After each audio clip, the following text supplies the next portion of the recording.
这桌客人赶走掉，那么我中老早呢，我说我给你看一下，11个人点了13个菜，还剩了一半呢。西瓜都没吃完，自己带的西瓜。西瓜一般都是送的吧？我们店里不送西瓜。不是这个西瓜的事情先不要管，你看这个油爆虾，这个油爆虾基本就没动几筷子。清汤猪口味没问题的。那为什么没吃啊？就我跟你说，这个虾没炸好，油爆虾吧，你要看这个壳要胀起来。你像这种是好的。你这培训怎么培训的呢？虾要没培训，我这个虾太贵了，我们吃河清的河虾。你看这个鱼，这个鱼吃了一半。你这个明显不对的嘞，老赵。刚才我看了一下，你看那碟子里基本都是干净的。哎，你说这句话说对了，还有几个人没吃吧？不是你不能说把这个原因推到这个方面，那客人是没有吃这方面了。你的意思是我们菜没问题，客人没吃而已，就赖客人了。那不是，那客人有的不饿呢。老赵，你这个讲话，你这真的，我尝一下这个鱼有没有问题啊？这个鱼，第一新鲜，第二蛮嫩的，肉也嫩的，也新鲜的，那什么原因呢？客人不饿吧？这桌菜上面这个是算最贵的吧？啊，你这个鱼卖多少钱我们98。98块钱。哎，那不吃也有情可原的，98块钱不贵。你什么玩意儿？我们的性价比高的，你不要对口，不要对口，把这个问题你要找出来。你现在就把厨房交给他。基本上我们的，除非他客人点多菜，他菜基本上都要吃完了，这个才是我们宗旨。如果菜剩那么多，那肯定是有问题的。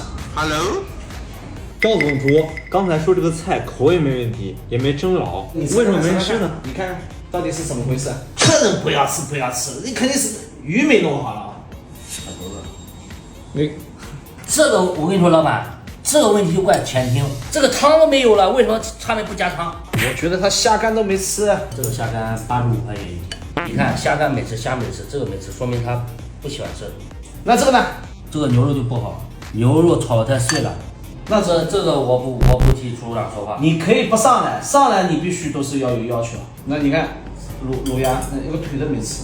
老板他不喜欢吃肉啊。既然不喜欢吃肉，为什么点那么多肉菜呢？我们家呢，确确实实是海鲜比较少，都是以下饭菜为主。卤鸭没问题，一点问题鸭肉没问题，新鲜的鸭子，我们离鸭子都凌晨4、5点钟杀的，早上8点钟左右就到了，我吃一点问题没有。没问题。鸭子好，我个人的问题，是吧？我记得无言以对。鳝丝也没吃完。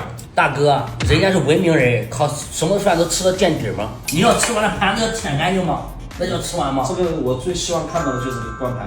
这个总吃完了吧？那说明这个菜没问题。那你看那个豆腐就好了，你不用去查都好了，都吃完了你就不用说了，肯定吃完了。是吧？吃素啊，你跟他讲，你们吃素的人讲。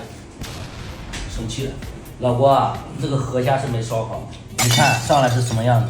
有道理，是不是？立马改正。还有一点就是，你看这蝴蝶，你看现在这个蝴蝶，喝一碗豆腐，吃口西瓜，对不对？还这个没动，还这个没动，他有可能不饿。那我尝了菜的口味没多大问题的，是不是？这桌多少钱？毛估估嘛，800、900块钱嘛。有酒水没有？没有。没酒水，菜又没吃完，在这里干等着，干坐。上米饭呀。我受不了他了。他自己买的西瓜都没吃完，米饭都没上。上了，吃完了。米饭呢？米饭拿走了。碗里边都有一个痕迹吧？他不饿呀，很怎么人家不饿？下肚子去了。你都给老板说一下吧。老郭，你下次弄好一点。OK。老板，刚才我与郭厨也分析了这个问题，确实是我们做的不到位，下一步我加强培训。你不能说是什么河虾贵就不培训，我是可能精明点，可能在你眼里是小气点、抠门点，但是我觉得这个事情跟我没关系，我从来没这么说吧。虽然说平时有点抠抠搜搜的，但是对我平时抠抠的，我平时又抠抠搜搜了。你听我说完。哦。但是对于培训菜，只要我们店里卖的菜都可以培训，都可以试。我再给你明确一下，你吃完我就满意了，这个是我的唯一的要求。希望来4道吃饭的粉丝们，希望你们吃不完的能打包，吃完了把盘子舔干净。这样你的，你心里到底是怎么想的？今天我过不去了，我跟你说啊。那我做的不好，我自我反省一下。我这个保险检查我还要继续的。当然了，真的做得好，我也可以奖励一下。掏50块钱，不要钱，不要钱，你生那么大干嘛？这是我本职工作。